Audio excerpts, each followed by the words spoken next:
Tithing to TLC. Welcome to Plathville. Thought they weren't going to get one. Of course they are. Oh my gosh. We're the Plath family.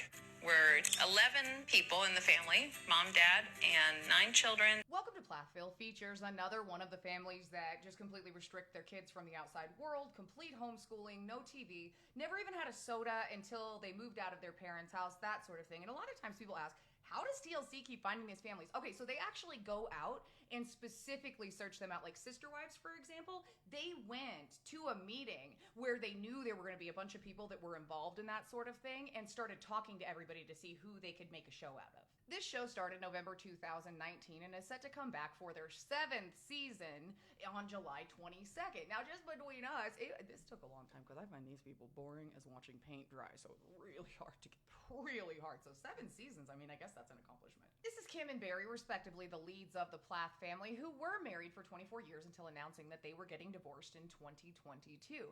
Now, most of this restricted environment that they've created for their kids, like a lot of these people, they kind of acknowledge that it's a trauma response, but they don't quite like connect the cells that it is a trauma response. So didn't want their kids to have sodas, didn't want their kids in the real world, won't even let them go to public school. However, was arrested for DWI in 2022. She was also arrested back in the day for having an open container and acknowledges that there was a lot of substance stuff in her family, and that's where that like trauma response comes in, because instead of like working through that and figuring out ways, it doesn't have to be 0 or 100, you know what I mean? But instead just completely isolated everyone from the outside world with the help of her husband. One of the daughters recently reported, however, that she is getting help, trying to be a better person, working through things like that, but considering Fundy, I'm not sure what that help is going to look like. I hope it is in fact professional. After the divorce, Barry kind of went the other way and did this whole glow up thing, and there were a bunch of videos of him working out, which, oh, thank you. No one asked for that. A quote from the show that kind of encompassed their parenting style, especially around how valuable they think an education is for their daughters, or maybe even their sons, who knows, is about a college that offered a scholarship, right, to one of their daughters. And they thought, what does she need college for? She is learning more than she ever would sitting behind a desk at a college, learning head knowledge. If you're not familiar with that concept, what you know versus what you believe, but it is used in a religious connotation, which I don't know if she's using it exactly correct here, but that's fine. So basically what's being said is that she needs to stay home and build up her biblical knowledge, not her actual real world, gonna help you out there knowledge. We can do both.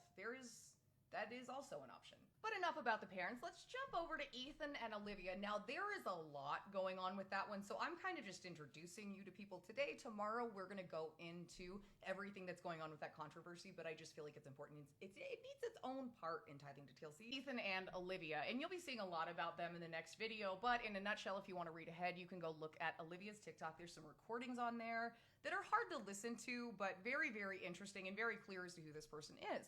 But what's wild about that, the series actually started with him being really open and, oh, we went and watched Friends and we went to movies in the park and I had a Coca-Cola, even drank a glass of wine. But over the years, you see the family's influence, lack of boundaries, and meddling really kind of change things, along with him going along with it. It's not any, fault is spread. There's an episode where he literally almost goes fisticuffs with his dad for disrespecting his wife's boundaries. And if you ever wonder what side of this I'm on, when you get married, if your family's like going after your partner all the time, you need to stand up for your partner. And if you aren't going to, or your family's more important, then get a divorce and go find someone that's more into that type of dynamic. Because even when she wanted to divorce him, he was stringing things out forever, even though he didn't want to be married to somebody with her belief system. When I started watching this, that's what immediately, whenever I see someone doing the doe-eyed boy giggle routine or the doe-eyed girl, you know what, this is not gender specific, I am immediately suspicious, because it starts there and then not ends here because there's more after that, but goes to this place.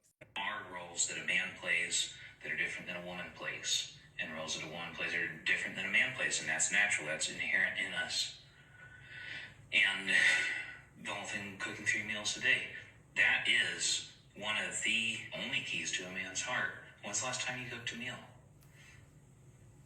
The only way to a man's heart is through cooking. I actually know another way. Next child in line is Hosanna, who has not been on the show for personal reasons. However, there's been conflicting statements from different siblings, especially Mariah and Lydia. This is Mariah, we're going to talk about her in a second. But she stayed away from everything. However, is friends with Jill Rodriguez. And if you don't know about the Rodriguez, you need to get over to Fun Day Fridays immediately and go figure that out. Micah Plath, he wanted to be a model. That was kind of his character arc, and he wanted to get out from under this, that sort of thing. But with their values, modeling, not really their favorite thing. However, notably recently, there was a fight at a family wedding, and he almost had his nose ripped off by his brother Isaac. Details that are actually clear and I'm allowed to share publicly to not out anyone is basically, obviously, toxic family, everybody was drinking, brawl breaks out, these two hadn't been getting along for a long time, in a nutshell. Then we get to Mariah, who is an aspiring singer, wild child, family scapegoat, the works, right? Mad beef between these two, and if you look at the color of her hair and listen to this, that makes sense. I'd rather never had kids than have a kid that ended up being indoctrinated. They could be some blue, fluffy-haired, colored piece of rat.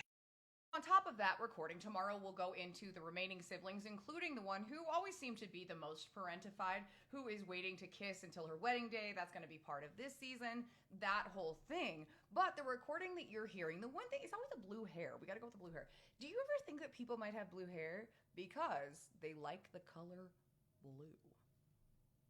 Chew on it. That's a conversation for tomorrow. I hope you guys have a good day, and I will see you then.